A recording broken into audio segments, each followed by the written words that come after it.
Okay. Let's see if I can find where they... I hope you're ready for some voodoo, because today we're talking about Shadow Man. Or Shadow Man Remastered, as I should say. Now, I do want to quickly say that I have pretty much no experience with the original version of this game. I tried the N64 version from a friend when I was really young, and I mean, like literally a few minutes, and all I remember is not liking the controls, and that's it. I don't know anything about the multitude of versions of that really, outside of some footnote things I've read for this review, but I have no real experience with them, so I won't be able to easily talk about what things have drastically changed or been improved on, as this remastered has had graphical, audio, and actual new content or scrapped content adjusted and put into this. So I can't make a lot of the comparisons, but there's a few things I know. We'll go over those things as we go through the video of that. But primarily, this review is within the context of the experience of the remastered. So, with that, let's continue. So Shadow Man is about a guy who basically gets told that the world's gonna fucking end because this lunatic is trying to essentially make a giant undead army using Dark Souls. And that you need to go to the afterlife and basically stop that from happening by gathering the Dark Souls so he can't gather them. And he had recruited 4 insane convicts that basically act as the 4 horsemen of the apocalypse to usher in the age of death for the world. So you're trying to stop this. So the primary progression in this game is built upon finding Dark Souls. Every area has a certain amount of Dark Souls. Some are easy, and some are really fucking hard to get.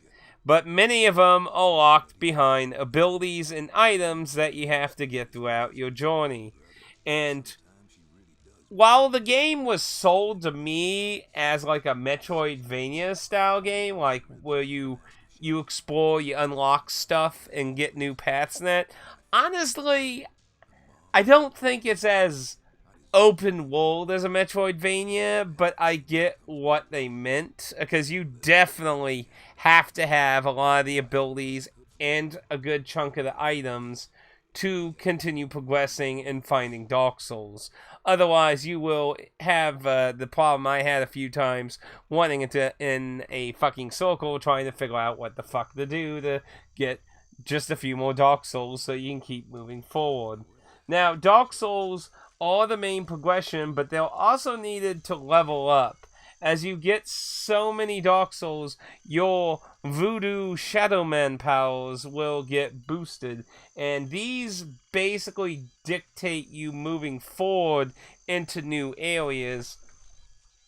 So it's a combination of needing Dark Souls to keep moving forward, while also looking for these webcage devices that allow you to fight the 4 convicts that the boss has chosen to recruit to bring in the end of the world.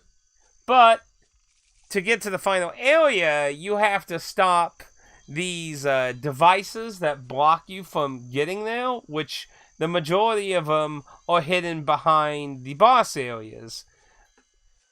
So you have to figure out how to get to all those and turn those off to get to the final area. But again, a lot of these are dictated by Dark Souls, because to go to new areas, you need Dark Souls. But once you get all the areas unlocked, it's basically a balance of looking for the webcage devices to get to the convicts, and getting to the areas that control the panels of the device that give you access to the final area. So, that's basically your progression through the game. Now, I didn't get every single thing that exists in the game there are a few things you can miss out on, but primarily the majority of the stuff you need to solve puzzles that will either give you progression or access to Dark Souls. Now, I imagine, based on how this game controls in the Remastered, that I would imagine the OG versions probably controlled a lot like a Tomb Raider game. But I don't know that for a fact. But I believe Dan agreed with that assumption, because he was the one who voted for this title, and he does have experience with the original. And I believe he said that was accurate, if I remember correctly. He will probably leave a comment down below, probably reassourcing or disagreeing with that if that was a mistake of that. But the Remaster definitely does not play like an old school Tomb Raider game. The left analog stick will allow you to circle strafe left and right, move forward and backwards, so you do not have to worry about a lot of the kind of tank control style that Lara Croft had. But honestly, I can see this game functioning like that, because it has a lot of the platforming, grabbing of ledges and moving around and jumping off and bouncing around and shit like Tomb Raider did. So honestly, I could see this having that kind of control scheme on older controllers. And they probably used the shoulder buttons to probably do circle strafing, where they just attached it to the analog stick on this. But again, I don't have the original version to really know those comparisons off the top of my head. But as you progress through the game, you'll get different tools, different voodoo powers, fireballs, giant explosions, a shield device, a thing that just activates devices and stuff. And some of them have dual uses, like there's a dagger that shoots a beam, but you also use it as a kind of a fast travel between these pedestals and that. And a few of them are used for puzzles, like there's one that shoots a fireball that can hurt enemies, but it also burns a path through certain materials and things. So a lot of things have a few extra features. Upon also upgrading, or not upgrading, but leveling up your voodoo powers by getting Dark Souls, your basic gun that you have that shoots voodoo magic, you can charge it longer for a more powerful shot, and it'll initially start off as barely anything, but as you level up, you can hold it up for a longer and more powerful shot to get rid of enemies faster. Now, you do have a magic meter that your voodoo stuff outside your basic gun, all your voodoo magic stuff will consume, and as you level up, you'll get more of that magic bar, so you'll be able to make use of that. But on top of your tools of trade, you'll also get magical powers that will allow you to do things like grab on fire, walk on lava, swim in lava. So, and those are all skills you need to get to traverse deeper into this game. And if you miss any of them, you're going to end up in a lot of running around in a circle syndrome. Now, this game sadly does not have any kind of in-game map or anything. So you're going to have to either use your brain a lot or use an internet map. Now, if you have a physical version, I can't speak for the OG version, but I would imagine it had a similar, and from what I could tell on the internet, probably a bigger.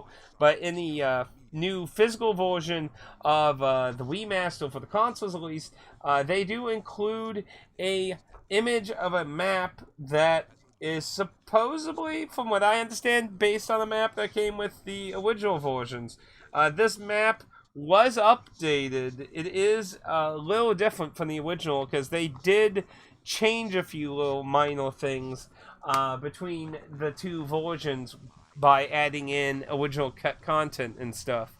And again, I will go over some of that stuff in this. But yeah, there's no in-game map, so if you're getting this digital, you're kind of screwed on that unless you bring up a map through internet memes, which memes, not memes. But Which, of course, you know, if you're watching this, is probably not a big problem because there are maps out there. But keep in mind, because I wasn't aware actually that the remaster map and the original map actually have differences for a very long time. So keep that in mind if you do use that. The map is very useful at least giving you a basic idea where most of the items that you actually need are. I think there was like 2 or 3 items that it doesn't actually give you a general whale, like, because the map basically tells you areas and behind what doors that you need to be a certain voodoo level on. So you get a general kind of, it's in this area for about 80% of the stuff in the game. So that in general can at least help you be in the right area. But from there on, you basically just got to figure out where the fuck it is outside that. On top of that, there's also these little heart items that you can get. And these can be cashed in to increase your health. Now, they're very plentiful and they're all over the place. But again, similar to Dark Souls, there are many that are outreach that you need certain powers and items to be able to get to. But they're all plentiful, and I was able to get all the max health unlocked, so you shouldn't really have trouble achieving all your health by the end of the game, because like I said, they're everywhere. All you have to do is when you get a new power, go to old areas, make use of that power. You get the power to walk on lava, go to all the areas that had fucking lava. You'll probably find crap loads of secret shit and Dark Souls on top of that.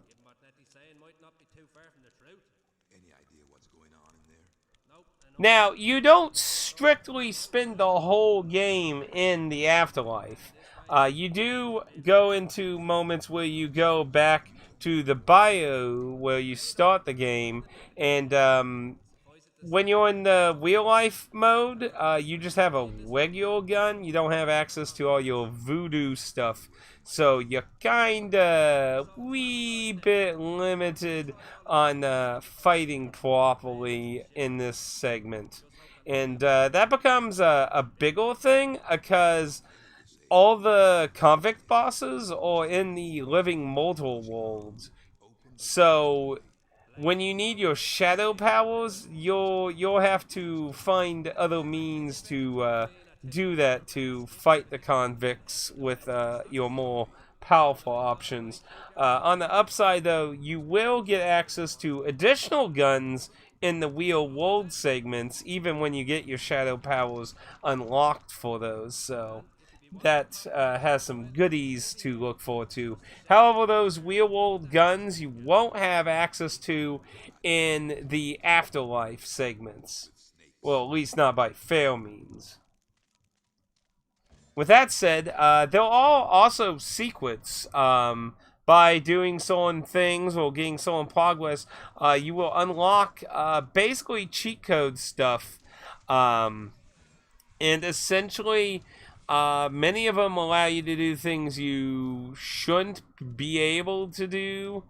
Like, one of the ones I got was it allows me to actually use the guns in the afterlife segment. So, you do get some interesting options to mess around with stuff. I don't know if those were options or codes you could do in the original versions. So I don't know. There's still a bunch of them I don't even have unlocked. So there's apparently a bunch of additional silly things. Most of the other stuff I got were like funny skins for my character to be some of the enemies or other NPC characters. So nothing too crazy there. Now the game definitely has the retro aesthetic look. So they definitely didn't do the, how should I say, the Dark Soul, the Demon Souls remaster where they completely retextured everything and stuff. They really left a lot of the retro vibe and graphics in, but they also touched up on a lot of stuff. Like, my understanding, things like water, lava, and a few special lighting and shadow effects were touched up on again. I don't have personal experience on comparing those. So, those are just things I read about that the Remaster did mess with. On top of that, the Remaster, like I said, did add supposedly cut content. Like there's a boss that did exist in the original versions that's in a spot that's just before you get your where you can increase your health. That spot in the game, apparently that boss did not exist. And interestingly enough, I want to bring up that boss actually made a later section of the game kind of confusing, because putting that boss, though, took away understanding a destructible environmental thing that you can destroy, that later on you have to destroy one. But since that boss exists in the Remaster, I never knew it was a destroyable thing until I was so desperate. I was just randomly shooting everywhere, and I just like, oh, so that's where I'm supposed to go. And that's where I actually learned about that. So that's kind of a counter, how to put it, kind of a debatable choice on whether that was a good or a bad thing. On top of that, apparently, some of the webcage things to get to the convicts were actually always available. I think one or two of them. I know at least one. Dan said it's available. It might have been two, but I know at least one was just automatically available for you to use. In the Remaster, you have to find all of them. So you get no starting convicts that you can fight. You have to go and find all of them. So additional one was at least hidden. I'm pretty sure it was at least one. It might have been two, like I said. I don't remember 100% the conversation with Dan on it. I just remember he said one of them, it always starts with the cage thing, and one of them at least. But anyway, they added a hiding spot and stuff with that. On top of that, there's a new high-level door that gives you access to a really powerful weapon. Now, if I remember correctly, depending on what old version you played, this area kind of actually existed in certain versions, I think. But the reward was different. I think it was like artwork in one of the versions, I believe, or something like that. But in this version, it gives you access to a really powerful extra gun. And then on top of that, there's supposed to be an additional unlockable power. It's a special, like, Dark Souls that gives you a really big boost in power, but you have to be max. I think you had to find every single Dark Souls to actually get access to that door. I can't remember. I read about. Either way, I did not go get that, but that's a extra thing that is special to the Remaster. The end game isn't super hard, so I wouldn't say it's really something necessary to get. But that's subjective, obviously. Honestly, my biggest criticism with the game is the fact that if you just miss something, you're gonna run around in a circle a lot trying to figure out what you need. I had that a few different times in the game. It's probably my biggest criticism. Otherwise, I actually really had a pretty enjoyable experience, other than the moments of trying to figure out progression forward, because like I said, the game has a very linear twist to it. Like the areas don't really circle into each other very much, so when you're trying to travel around, it gets kind of monotonous trying to figure out where you need something. Now luckily there is a fast travel option. By accessing your inventory, you can use the teddy bear item, and it'll allow you to fast travel to checkpoints within every area, but you have to find the actual checkpoint for that area. And while on the screen, you can look at the information of how many Dark Souls and heart pieces are in each of these areas, which can help you locate more of those particular things if necessary. Again, main items and powers, though, you don't really get any hint in-game about that stuff. You'll have to use your map to get hints on those. Otherwise, you're just going to be exploring. I didn't really encounter any really crazy bugs or anything. There were a few times where, like, when hanging around and stuff on ledges, a little clippage was a little weird, but, you know, that was pretty common with this kind of era of games. And considering the game kept a lot of its retro aesthetics, I don't think that's a big flaw to hop on, because that, I think that pretty much comes with the territory of what the game is. Now, there was a weird audio bug that did happen in the last boss fight, because I went and did all the endings. The endings are pretty easy to achieve as long as you gotta save before the final boss. You can reload and achieve the good and bad ending. And I did get a weird audio bug during one of those, but it only happened during that one, so not sure what triggered it, but it's not a constant. So because I did have it, I think it was when I went for the bad ending I had it. Can't quite remember which of the two. It happened at one of the two. Overall, though, if you like this type of eventual action-y type game, I think it's definitely worth checking out. I feel like, assuming my assumption that the game played a lot like a Tomb Raider game in its original incarnation, I feel like they did really good with the controls. And even on top of that, they offer a lot of different options on messing with the game. So you get a lot of different options. You can mess with the bindings, the sensitivities, the camera, and that. So the game gives you a lot of options to mess around with, which is good, because that allows people to adjust things. Like a normal thing, you can adjust how close or far back the camera is. You can also go in the first person. I don't know if those were, again, options that existed in the original version or not. But in general, I had fun with the game. If you like exploring and essentially collectathons, because, I mean, at the end of the day, it basically is a collectathon game, because you need Dark Souls essentially to make the majority of the progress in the game, along with several powers and tools in a Metroid kind of sense to make progress.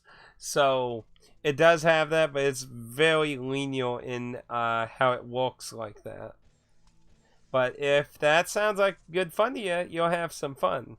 Now, I do have to mention enemies are a bit odd, because essentially they don't have like a simple health bar kind of system. Essentially, you kind of walk them down to a weak state, and then they kind of enter a kind of, oh, I'm about to die, and if you don't actually finish them off, they'll kind of just recover, and you have to kind of hurt them a few times again and get them back to that state and hit them with more damage when they get to that state. So it's kind of odd, because it makes you feel like they don't really have a traditional health bar. And while it's not game breaking or anything, it's just a little different. But I mean, you know, considering you're working with things and monstrosities in the afterlife, I think it kind of works out, since it says I'm not a lore master here with this, because Shadow Man is supposed to be like based on a comic series, I believe. But like it's like your character is filling the enemy up with souls, and then they kind of just fucking blow up after having so many in them. Is kind of what it's like. So, but yeah, I definitely can recommend Shadow Man. I enjoyed it. I might one day maybe check out the sequel, because apparently it did have a sequel on the PS2. However, Dan says it is fucking awful. So I don't really know much about it. So I mean, if it's really awful, I don't know if I'll ever try it. But I overall liked my experience with Shadow Man. Like I said, my only real complaint was maybe they could have added more of an in-game map system or something. Maybe that could have been a little nice. It didn't have to be like, you know, like a golden line kind of system like Fable and shit like to do, but just having an in-game system that kind of just points you maybe like this area has something you need, and then, you know, you can just explore the area. Like, that kind of thing might have been a little nice, because, like I said, there are a few key items. I know there was at least one. I think it was the jaw item that wasn't on the map, I believe, I think. One of them was on the map, at least. At least not the one I was looking at. It could have been that the Remaster thing, maybe, too. Because, like I said, I was using like an online map until I realized there was actually a difference between them and that. So that might have also been my problem there too. Actually, to be fair, that could have actually been a mistake on my part there. So the answer might have been just in my PS4 booklet for all I knew. But the damn map in the PS4 booklet is small. Why they didn't just make a little mini poster thing and put in the case is beyond me, because that map is fucking small. It's so much easier to use one of the ones somebody scanned online. So much better. Otherwise, yeah, I can recommend it. Now, if you're looking into buying Shadow Man, what would I throw out there as a good price? Now, this is a remaster of an older game, so again, I don't know from heart, like, all the changes and things are different, so I'm definitely not the person to make that shows, because a lot of times I like to point out things that might have been censored and stuff. Now, this is a very mature game in that, so I don't think, based on the things I've seen in this, I don't think anything really suffered any actual censorship. But if there is something, feel free to toss it in the comments, but I'm not aware of anything being censored.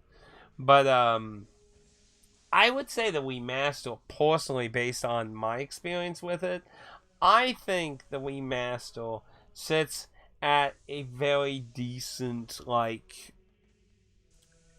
again, you know, when we're talking about digital and physical, if we're talking about digitally, I definitely think its normal price of $19.99 works out very fine. $20 basically. I think that's a decent, okay price for it digitally. Now, the physical version was only done through limited one games for the Remaster, which for a normal version was $34.99. Of course, you have that limited one premium price though. Honestly, I think probably the $29.99 would have just been better. The additional, like, basically $5 on top of it just feels like they're just scraping some extra cash out of it, like, and you know, it's what limited one does a lot of times. They scrape some extra cash out of all the fucking shit these days. Now, lengthwise, it doesn't feel like a whip-off, though, to be fair. You know, the Cat Girl with Salad, that is a godfully short game for the price that they charged for that. So, in that kind of situation, Shadow Man certainly doesn't feel like you're being whipped off in its length, though. You definitely get some playtime out of it and stuff, so $34.99 is not awful, but honestly, for the physical version, I think just the $29 or the $20 matching the digital version would have been fine too. But you know, I don't think $30 is necessarily horrible for a physical copy either. So, but you know, if you're looking for it digitally, it is $20 on all the platforms for the Remaster. Now, if you're interested in the more original versions, which were on the N64, PlayStation, Dreamcast, and PC. Now, I believe Dan said he had experience with the PC and N64, I believe. And from some of the information I looked up, the PlayStation version is considered the worst version. So, which is not usually a super common thing. I mean, usually PlayStation's considered an okay version, especially when it's on the N64 also. So, it's kind of funny most people consider the Dreamcast and N64 versions to be the better versions than the PlayStation. Apparently it had a lot of coding problems. Like, there's a lot of weird effects and things in the PlayStation version, apparently. But many of these are very cheap. You can find many of them in the $15 to $30 range, depending on whether you want as a loose disc cartridge or complete. So, if you're more interested in the older versions of the game, that is still a very affordable route, regardless of what platform you want it on. It's pretty affordable on everything, so that is also a direction you can go. Now, again, there are some things that are different in extras on all of them, so depending on what you want extra-wise, you may want to look into that if you're looking into the older versions. Outside of that, I can recommend Shadow Man. Definitely can recommend it if you're into this type of game. It's not my bread and butter, but for games that force you to collect a lot of shit, which I generally hate a lot of times, Donkey Kong Country games, N64, I'm looking at you. Not really a big fan of those kind of style games, so I definitely, when the game was pointing in that direction, I definitely was getting more of the concerned vibe on that. On the upside, though, I enjoyed it. So, with that, if you feel like you learned anything interesting in this review, feel free to leave a like. If you feel like you learned nothing at all, feel free to leave a dislike, you're free, and let us get into spoilers. Whoa. So, you know, the story, you're going through this, fighting these convicts, collecting Dark Souls, trying to stop this prophecy of the apocalypse and shit that's going on. And really, when you get to the end, you stop all those machine pods and you jump through them. You get to the end, and you're following your little brother who's really just an illusion trying to trick you into a trap. You basically find out that you've all just been tricked and used.